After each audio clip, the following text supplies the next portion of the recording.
Bonjour à tous et bienvenue sur le podcast du Turf. Alors aujourd'hui, on va parler donc du Grand Prix de Bretagne qui va se dérouler dimanche 17 novembre à 15h15 à l'heure du Quintet. Et on va en parler pour essayer de voir un petit peu détacher des favoris, des outsiders, qui peut faire quoi dans cette course. Et avant toute chose, n'hésitez pas, j'ai préparé un petit sondage, vraiment c'est gratuit. Vous avez juste à répondre aux questions, à mettre votre email évidemment pour valider le sondage, pour savoir qui seront d'après vous les qualifiés pour ce prix d'Amérique avec cette course du prix de Bretagne. Donc qui gagnera le prix de Bretagne, qui sera second, qui sera troisième, qui sera quatrième. Voilà, vous avez juste à répondre et je publierai dans l'onglet communauté de YouTube, je publierai les résultats selon vous en fait, qui peut faire quoi dans cette course. Alors, petit rappel, l'Amérique Races, donc en fait, c'est, on va dire, tout un panel de courses qui se déroule sur l'hippodrome de Vincennes, et on va regarder ça tout de suite. Donc, qui peut faire quoi? Alors, déjà, la qualif 1, donc c'est le Prix de Bretagne, donc qui a lieu le 17 novembre à 15h15. Donc c'est important puisque les instances ont changé les règles. Avant, c'était les 3 premiers qui pouvaient se qualifier pour le Prix d'Amérique et pour les autres prix. Donc là, aujourd'hui, c'est les 4 premiers chevaux qui sont qualifiés pour les finales, c'est-à-dire Prix d'Âme, Prix de France et Prix de Paris. Ensuite, on a donc le Prix du Bourbonnais qui se déroule le 8 décembre à 15h15, donc c'est la qualif 2. Donc les 4 premiers sont qualifiés également. Ensuite, on a la qualif 3, qui est le Critérium Continental, qui a lieu donc le 22 décembre 15h15. Donc là, c'est le gagnant. D'accord, il n'y a pas de 3 premiers, de 4 premiers, c'est le gagnant de la course qui gagne donc son billet pour les finales. Même chose pour le Ténor de Beaune, donc qui est la qualifiade qui a lieu le 22 décembre. Le 29 décembre, on a la qualif 5 qui est le Prix de Bourgogne qui se déroule donc le 29 décembre, où là cette fois ce sont les 4 premiers qui vont se qualifier. Le Prix de Belgique, la qualif 6, où c'est toujours encore pareil, c'est les 4 premiers donc qui a lieu le 12 janvier. La finale, évidemment, le Prix d'Amérique le 26 janvier. Et ensuite, on a le Prix de France le 9 février et le Prix de Paris le 23 février. Alors, on va essayer de regarder un petit peu tout ça. On va aller voir ce que ça nous dit, parce que voilà, c'est vrai que c'est une course qui est vraiment ouverte, et en plus avec les changements de règles, puisque maintenant ce sont les 4 premiers qui peuvent se qualifier, ça va rendre vraiment la course beaucoup plus ouverte, parce que même pour le Prix d'Amérique, vous allez me dire, parce qu'il y a d'autres chevaux qui vont venir. Alors eux, ils ont justifié ça, les instances, je parle, pour dire que ils privilégient plutôt des chevaux qui sont en forme, plutôt que des chevaux qui sont là pour les gains, enfin qui peuvent se qualifier au gain, on va dire. Et donc du coup, c'est comme ça qu'ils justifient un petit peu leur ouverture des 3 premiers aux 4 premiers. Alors moi déjà, ce que je vais faire, c'est que je vais éliminer certains chevaux qui, selon moi, n'ont pas de chance, en tout cas dans le Prix de Bretagne, dans cette course-là. Donc j'éliminerai Inadurib, le numéro 5, j'éliminerai le 6, Banderasby, j'éliminerai le 7, Canad Bélève, j'éliminerai également... j'éliminerai Idel Duchesne, évidemment, qui n'est pas là pour ça. J'éliminerai Just Gigolo, qui pour moi non plus n'a pas sa chance là pour arriver dans les 4. Don Fanucci Z, je l'éliminerai aussi, et le reste, et ben alors là, voilà, on va regarder un petit peu le reste, voir ce qu'on peut en tirer. Alors moi, je me méfierais vraiment. Alors pour moi, les bases. D'ailleurs, je vais déjà commencer par les bases. Pour moi, les bases, c'est le numéro 4, Josh Power, qui est vraiment là pour se qualifier, et qui a toute sa place dans les 4 premiers, ça c'est clair.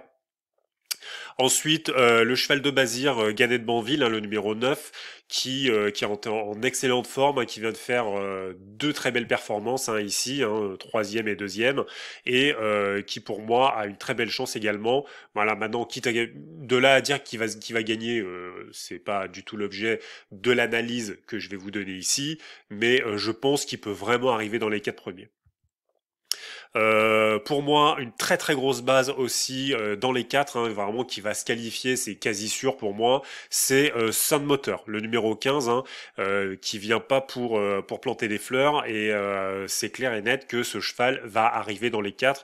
À mon avis, doit y avoir entre 80 et 90% de chances qu'il se qualifie dans cette course. Ensuite, hein, on peut avoir tout à fait des chevaux qui peuvent surprendre, hein, mais alors qui peuvent surprendre sans trop surprendre entre guillemets. C'est-à-dire que c'est des chevaux dont on sait pas trop où est-ce qu'ils en sont. Je pense par exemple à Hokkaido Giel. Hokkaido Giel qui honnêtement m'a vraiment déçu dans la course où il a fini cinquième ici. Moi j'en attendais plus. C'est un cheval qui peut vraiment aller vite, qui peut vraiment très très bien finir ses courses. Mais moi j'avoue que dans ces deux dernières courses, j'ai été un petit peu, voilà, j'étais un peu déçu par sa performance, par ses performances, et je sais pas trop ce qu'il peut faire dans cette course-là, parce que là, il affronte vraiment, vraiment du beau monde, même si avant, il a affronté aussi également du beau monde, hein, parce on peut aller voir. Donc voilà, Gaspard d'Angis, Oracle Tile, Gannett Banville, Ilma Rosa, il retrouve OK de GL, voilà. Et donc je trouvais que bah voilà, il avait fini. Je sais pas, il manquait un peu de ressources, quoi. Voilà, je trouvais que c'était pas terrible. Et honnêtement, en fait, c'est un cheval qui peut tout à fait se qualifier hein, dans cette course. Hein, il en est tout à fait capable. Simplement, au vu de ces deux dernières courses, je sais pas trop. Émeraude de Baie, on le sait tous, c'est une jument qui met son cœur sur la piste, qui est une très très bonne sprinteuse.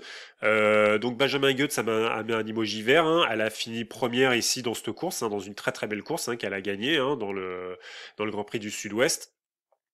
Et voilà, hein, elle a fait une excellente course. Hein, elle a même battu hein, des chevaux comme Just Love You, hein, qui sont d'excellentes chances pour moi dans cette course, comme Hooker Berry, Just Gigolo. Donc voilà, donc c'est pas rien quoi. Je veux dire, c'est vraiment une jument qui est capable de faire de très belles choses. Bon, maintenant, elle affronte des chevaux quand même qui sont quand même assez forts. Donc à voir, mais pour moi, elle a toute sa place dans les quatre premiers, hein, je pense. Voilà. Ensuite, donc je disais Just Gigolo, je vais réussir à le dire. Franchement, quand on regarde ses performances à Vincennes sur les 2007, il y a rien d'extraordinaire et voilà. En fait, pareil, c'est un cheval qui va pas être, je pense, qui va être un petit peu délaissé, à mon avis. Mais c'est un cheval qui peut aussi se qualifier, mais vraiment en tant qu'outsider. Pour moi, c'est pas une base, quoi. Très très loin de là, hein, vraiment. Hein. Je pense pas que ça soit une base du tout de cette course, mais il peut très bien faire quatrième, cinquième ou sixième hein, dans cette course. Hein.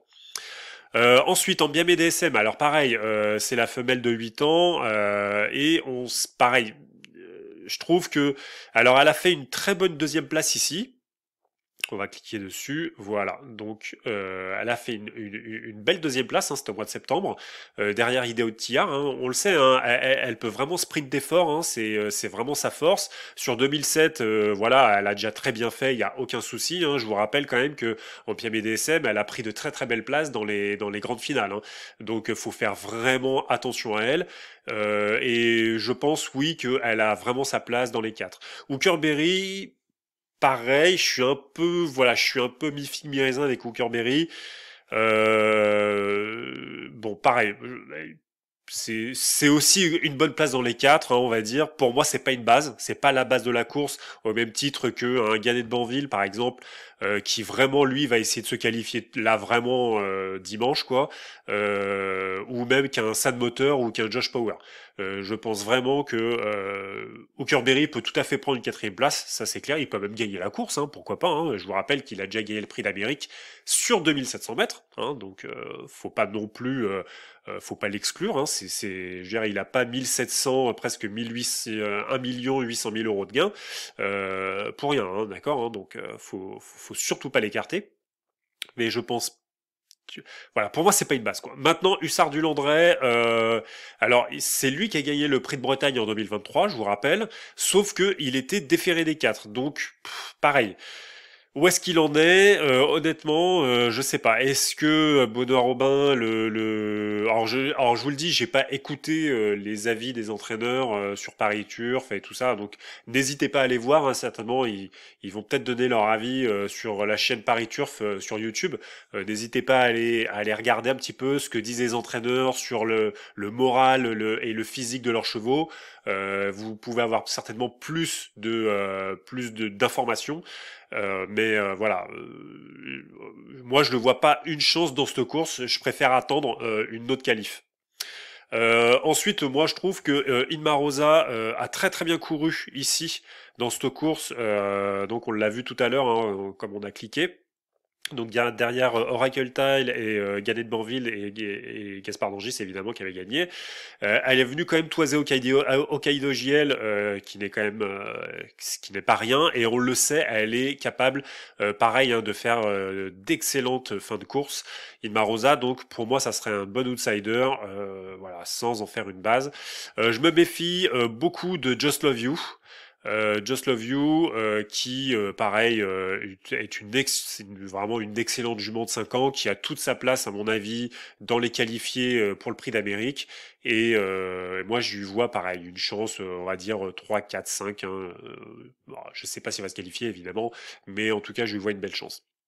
Craig Taimatu, moi, je préfère attendre. C'est un cheval que je préfère attendre plutôt sur du 2100, sur des distances plus courtes. Voilà. Mais bon, sans l'exclure non plus. Hein. Donc pour moi, vraiment, les bases de Sprint d'Amérique, hein, je vous dis, hein, si je le reprends dans l'ordre des chevaux, je dirais Josh Power, donc le numéro 4, Josh Power. Ensuite, pour moi, l'autre base, c'est Gannet de Banville, hein, qui a été vraiment préparé pour se qualifier dans cette course, le numéro 9. Ensuite, vraiment, la troisième base, hein, c'est Sun Motor, numéro 15, qui pour moi, pareil, serait vraiment une très grosse déception s'il n'était pas dans les 4 premiers. Ensuite, on va dire en sous-base, hein, j'ai envie de dire, en sous-base, je mettrais Ampiam et DSM, Hookerberry et Émeraude de Bay. Voilà, ça serait mes 3 sous-bases. Ensuite, en outsider, qui pourrait surprendre, je mettrais Just Love You, le numéro 2. Je mettrais... alors, attends, hop. Je mettrais Inma Rosa, numéro 8.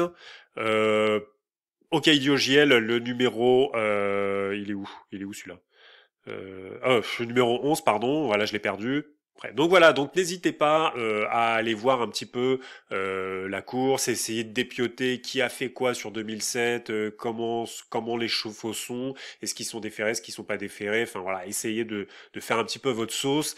N'hésitez pas à répondre au sondage, hein, je vous rappelle c'est gratuit, hein, juste voilà, on s'amuse, hein, on essaye de voir un petit peu qu'est-ce qui peut se détacher selon vous, et puis moi dans l'onglet communauté de YouTube, je publierai les résultats, qui est arrivé en premier le plus grand nombre de fois, en deuxième le plus grand nombre de fois, etc., etc. Comme ça, bah, ça vous aidera peut-être aussi à faire votre ticket de quintet si vous voulez jouer au quintet ce jour-là. Je vous dis à bientôt.